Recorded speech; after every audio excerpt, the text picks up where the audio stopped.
Hai semua, ketemu lagi di mata kuliah Analisis Desain Interaksi.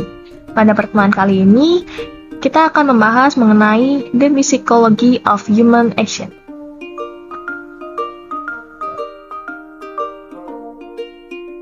Nah, berikut merupakan beberapa outline yang akan kita bahas. Yang pertama yaitu The Curve of Execution and Evaluation, kemudian 7 tahapan aksi, lalu pemikiran manusia, di mana kebanyakan menggunakan bawah sadar, lalu kognisi dan emosi manusia,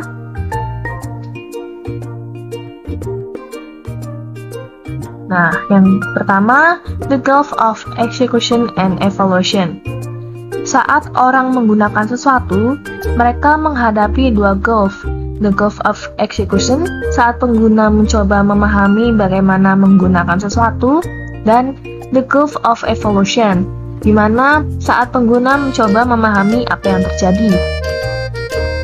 Peran perancang adalah untuk membantu orang menjembatani dua gulf ini. Kemudian, pemikiran manusia mostly subconscious. Nah, berikut merupakan perbedaan alam sadar dengan alam bawah sadar.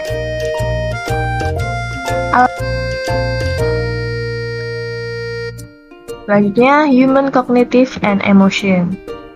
3 level pemrosesan kognisi dan emosi manusia. Yang pertama ada visceral, lalu behavioral, dan yang terakhir reflektif. Oke, kita bahas yang pertama yaitu visceral. Semua orang memiliki respon visceral dasar yang sama.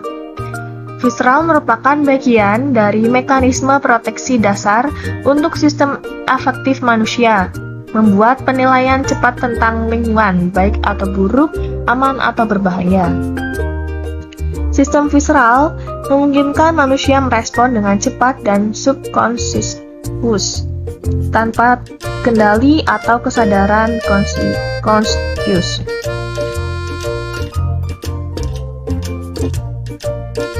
Untuk perancang, respon visceral adalah tentang persepsi langsung.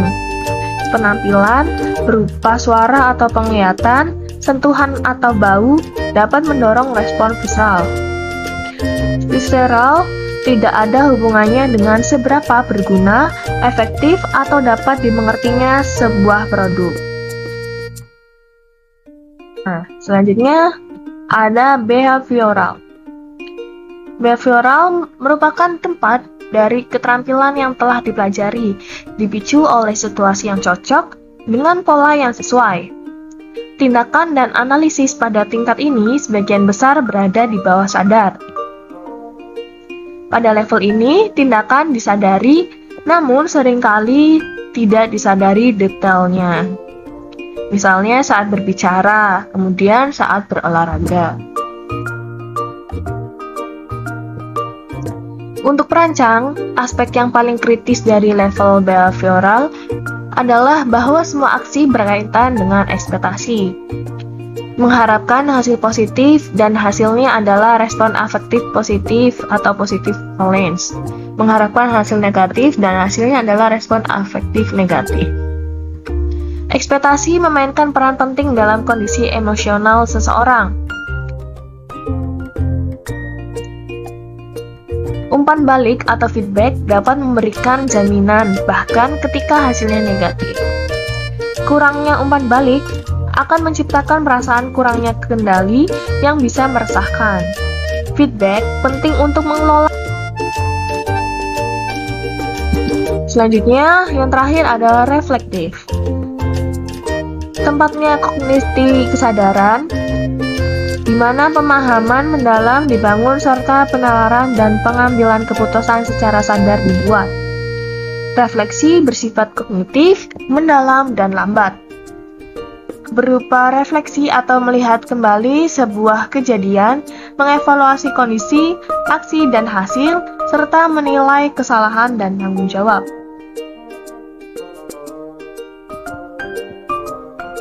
Design must take place at all levels.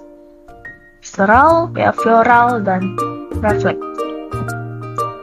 Ketiga level pemrosesan bekerja bersama menentukan kondisi kognitif dan emosional seseorang. High level reflective cognition bisa men-trigger lower level emotion, dan lower level emotion bisa men-trigger higher level reflective cognition. Semua memainkan peran penting dalam menentukan suka atau tidak sukanya seseorang akan sebuah produk atau layanan. Nah, berikut the 7 stages of action. Yang pertama ada goal, lalu plan, specify, perform, perceive, interpret,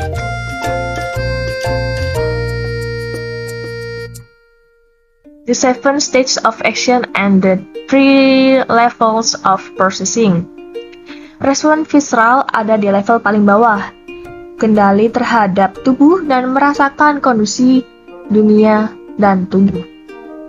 Level behavioral adalah tentang ekspektasi sehingga sensitif terhadap ekspektasi dari urutan aksi dan interpretasi, kemudian feedback.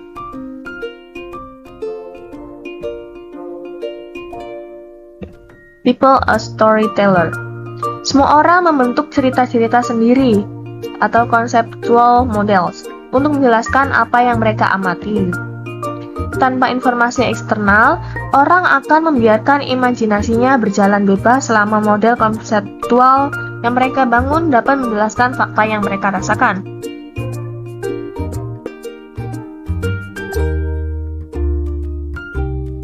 Blaming the wrong things. Orang cenderung mencoba untuk mencari hubungan sebab akibat setiap kali dua hal yang terjadi secara berurutan, meskipun belum tentu ada hubungannya.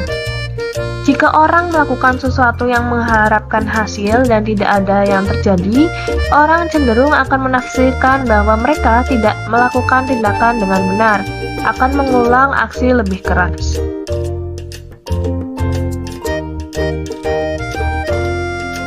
Nah, gambar ini merupakan panic bar di pintu. Orang-orang yang melarikan diri dari kebakaran akan mati jika mereka menemukan pintu keluar yang terbuka ke dalam, karena mereka akan terus berusaha mendorong pintu keluar tersebut, dan bila gagal, mereka akan mendorong lebih keras. Desain yang tepat yang kini diwajibkan oleh undang-undang di banyak tempat merupakan mengubah desain pintu agar terbuka saat didorong. Berikut ini merupakan salah satu contohnya. Strategi desain yang sangat baik untuk menangani perilaku nyata dengan menggunakan kemampuan yang tepat, ditambah dengan penandaan yang anggun bila hitam yang menunjukkan kemana harus mendorong.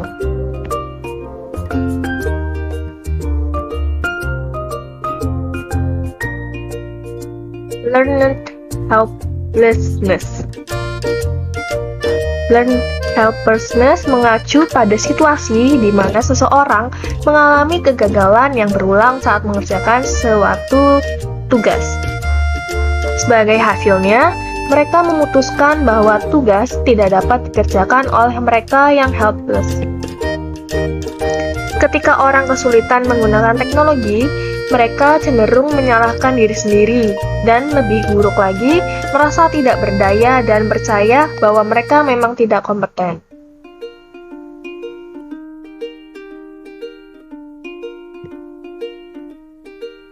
Positive psychology. Positive psychology adalah budaya untuk berpikir positif atau merasa baik tentang diri sendiri. Kita perlu menghilangkan kata kegagalan dari kosakata kita dan menggantinya dengan pengalaman belajar.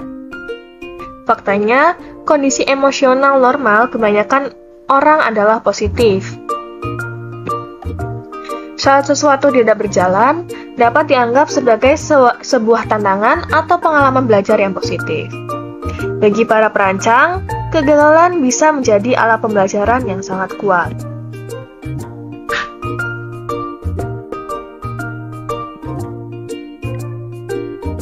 Nah, berikut merupakan nasihat-nasihat untuk para perancang. Jangan menyalahkan orang saat mereka gagal menggunakan produk seperti yang seharusnya. Kemudian, pakailah kesulitan orang sebagai penanda di mana produk harus diperbaiki. Lalu, hapus semua pesan error dari sistem elektronik atau komputer. Sebaliknya, sediakan bantuan dan panduan. Kemudian, buatlah orang dapat mengoreksi masalah secara langsung dari pesan bantuan dan panduan tersebut. Buat orang dapat melanjutkan tugas mereka, jangan membuat orang harus memulai kembali. Kemudian, asumsikan bahwa apa yang dikerjakan orang telah benar sebagian. Sehingga, jika tidak tepat, sediakan panduan yang memungkinkan mereka untuk mengoreksi masalah dan tetap di jalan mereka. Yang terakhir, berpikir positif untuk diri sendiri dan orang-orang yang berinteraksi dengan Anda.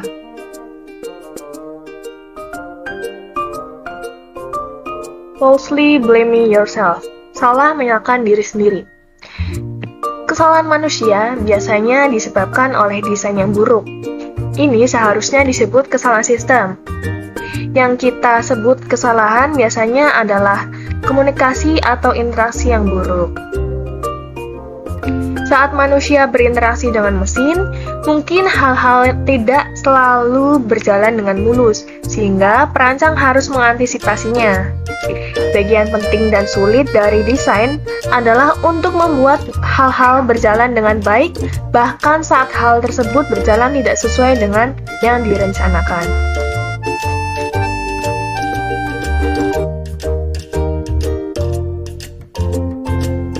The 7 Stages of Action, 7 Fundamental Design Principle, 7 prinsip dasar desain. 7 pertanyaan dasar yang harus bisa dijawab oleh pengguna saat menggunakan produk. Yang pertama, apa yang ingin saya capai? Kemudian, apa saja rangkaian tindakan alternatifnya? Kemudian, tindakan apa yang bisa saya lakukan sekarang?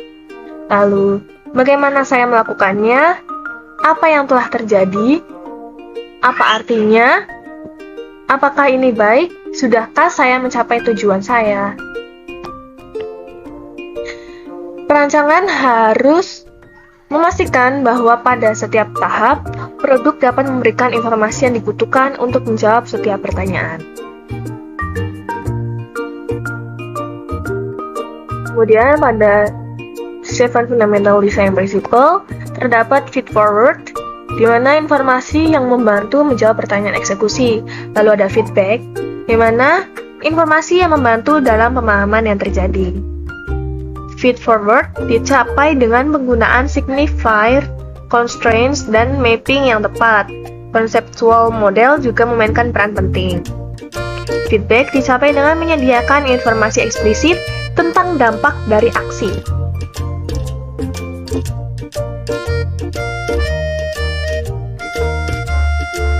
Nah, kita mulai masuk pada 7 prinsip dasar perancangan itu sendiri.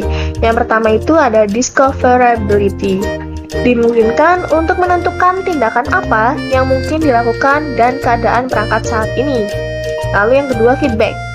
Ada informasi lengkap dan berkelanjutan tentang hasil dari suatu tindakan dan keadaan produk atau layanan saat ini.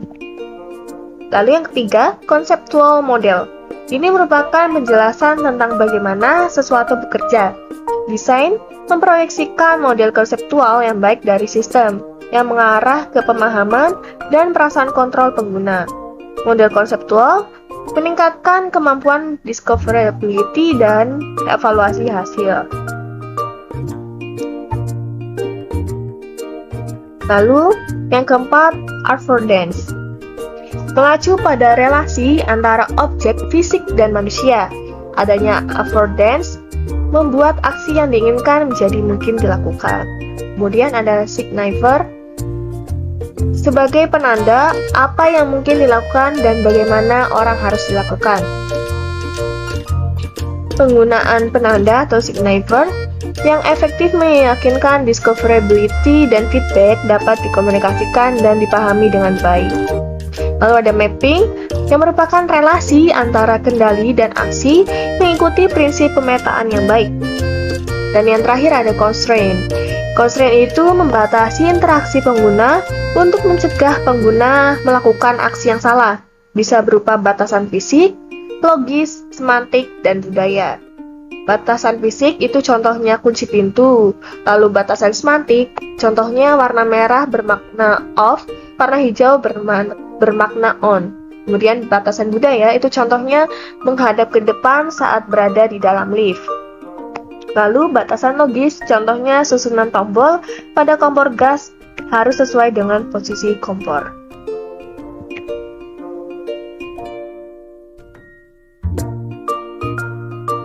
Nah, berdasarkan 4 gambar ini, mana yang menurut teman-teman merupakan affordance atau signifier?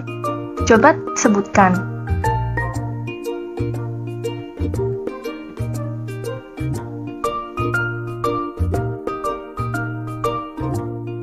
Gimana teman-teman pertemuan kali ini? Seru bukan? Kita bertemu lagi pada pertemuan selanjutnya. See you!